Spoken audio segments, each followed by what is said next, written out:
नहमदुहु व नुसल्ली अला रसूलिहिल करीम अम्मा बाद। बिस्मिल्लाहिर्रहमानिर्रहीम। सूरतुल अनफ़ाल। सूरह अनफ़ाल जो ख़ुलासो बयान थी रहियो है। सूरतुल अनफ़ाल मदनी सूरत है ऐं अनफ़ाल नफ़िल मंझि आहे। नफ़िल जी माना इज़ाफ़ी शइ, ज़ाइद शइ। हिन सूरत जे अंदर माल गनीमत जे हवाले सां अल्लाह तबारक व तआला अहकामात खे बयान कयो आहे।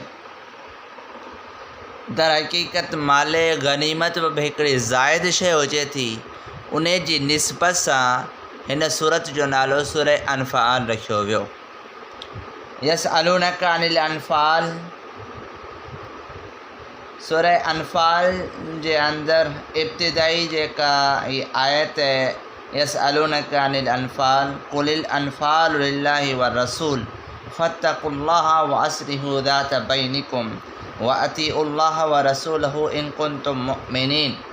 इहा आयत दर हक़ीक़त ग़ज़वाए बदर जे मौक़े ते नाज़िल थी।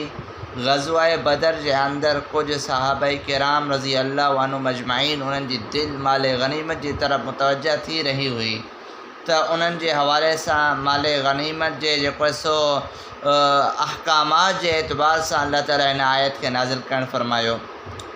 ऐं ग़ज़वाए बदर इस्लाम जे अहम तरीन ग़ज़वात जे अंदर उन जो शुमार थिए थो ऐं इब्तिदाई ग़ज़वात जे अंदर आहे, त उन जे करे अञा ताईं जेको सो माल गनीमत जे हवाले सां तफ़सीलन अहकामात नाज़िल न थिया हुआ। उन जे करे सवालात पैदा थी रहिया हुआ। यसअलूनका अनिल अनफ़ाल, त नबी करीम सल्लल्लाहु अलैहि वसल्लम खां सहाबाए किराम माल गनीमत जे हवाले सां पुछो, त अल्लाह तबारक व तआला हिन आयत खे नाज़िल करणु फ़रमायो त ए नबी सल्लल्लाहु अलैहि वसल्लम मां इहो ऐलान कयो त माल गनीमत इहे ज़ाइद शयूं अल्लाह ऐं अल्लाह जे रसूल सल्लल्लाहु अलैहि वसल्लम जे लाइ आहिनि। अल्लाह खां ॾुजो ऐं पंहिंजे पाण जे अंदरि सुलह कयो ऐं अल्लाह ऐं अल्लाह जे रसूल सल्लल्लाहु अलैहि वसल्लम जी इताअत ऐं फर्माबरदारी कयो अगरि अव्हां ईमान वारा आहियो त। उन खां पोइ जेको सो हिते अहकामात खे वाज़े कयो वियो, पोइ हर हिक जो हिसो मुतयन कयो वियो। उन हिसाब सां उन्हनि जे अंदरि माल गनीमत खे नबी करीम सल्लल्लाहु अलैहि वसल्लम तक़सीम कयो। अॻिते जेका आयत मुबारक आहे, इन्नमल मुमिनून अल्लज़ीना इज़ा ज़ुकिरल्लाहु वजिलत क़ुलूबुहुम, इन आयत जे अंदरि ऐं अॻिते जेको तज़किरो अची रहियो उन जे अंदरि ईमान वारनि जी चंद सिफ़ात खे अल्लाह ताला बयानु कयो आहे, त उन्हनि जा दिलि नरम थियो था वञनि जेॾी महिल अल्लाह ताला जी आयतुनि खे पढ़ियो वञे थो ऐं उन्हनि जे ईमान जे अंदरि इज़ाफ़ो थिए थो ऐं उहे ईमान वारा माण्हू पंहिंजे रब ते भरोसो रखनि था, निमाज़ खे क़ाइमु कनि था, सदको ख़ैरात कनि था। इहे माण्हू पक्का सचा ईमान वारा आहिनि। उन्हनि जे लाइ उन्हनि जे रब जी तरफ़ खां दर्जात ऐं मग़फ़िरत ऐं इज़्ज़त वारो रिज़्क़ आहे। इन आयत मुबारक जे अंदरि इन शइ खे बयानु कयो वियो। ऐं उन खां पोइ कुफ़ार मुशरिकीन जे ख़िलाफ़ ऐं ईमान वारनि जी फ़ज़ीलत जे अंदरि आयत मुबारक खे बयानु कयो वियो ऐं अहिड़े तरीक़े सां शैतान वारे अमल खे ग़लति करार ॾिनो वियो।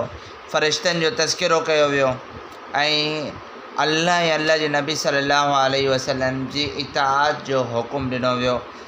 इहो मुख़्तसर ख़ुलासो अव्हां जे साम्हूं जेको सो बयानु थियो। वालमु अन्नमा अमवालुकुम व औलादुकुम फ़ितना, इन जॻह ते इहो बयानु कयो वियो त माल ऐं औलाद जे ज़रिए सां इंसानु फ़ितरे जे अंदरि मुब्तला थियो थो वञे। उन जे करे इंसान खे खपे त इन फ़ितने जे अंदरि इन जे ज़रिए सां फ़ितने जे अंदरि मुब्तला न थिए। ऐं उन खां पोइ जेको सो अल्लाह तबारक व तआला इन शइ खे बयानु कयो, जेॾी महिल अल्लाह जूं आयतूं पढ़ियूं वञनि त इंसानु उन खे जेको सो ग़ौर ऐं फ़िक्र सां ॿुधे, उन ते अमल करण जी नियत सां उन खे ॿुधे। ऐं माल गनीमत जे हवाले सां बयानु कयो वियो। वालमु अन्नमा गनिमतुम मिन शैइन फ़अन्न लिल्लाहि ख़ुमुसहु व लिर्रसूल। ख़ुम्स जेको सो अल्लाह ऐं उन जे रसूल सल्लल्लाहु अलैहि वसल्लम जे लाइ आहे। ज़िल क़ुरबा वल यतामा वल मसाकिन वब्न सबील, इन्हनि सभिनी जो हुकुम अल्लाह ताला हिन आयत जे अंदरि बयानु कयो ऐं तफ़सीली अहकामात माल गनीमत जा बयानु कया। अल्लाह तबारक व तआला खां दुआ अल्लाह ताला असांखे क़ुरान करीम सम्झण जी तौफ़ीक़ ऐं हिम्मत अता फ़रमाए।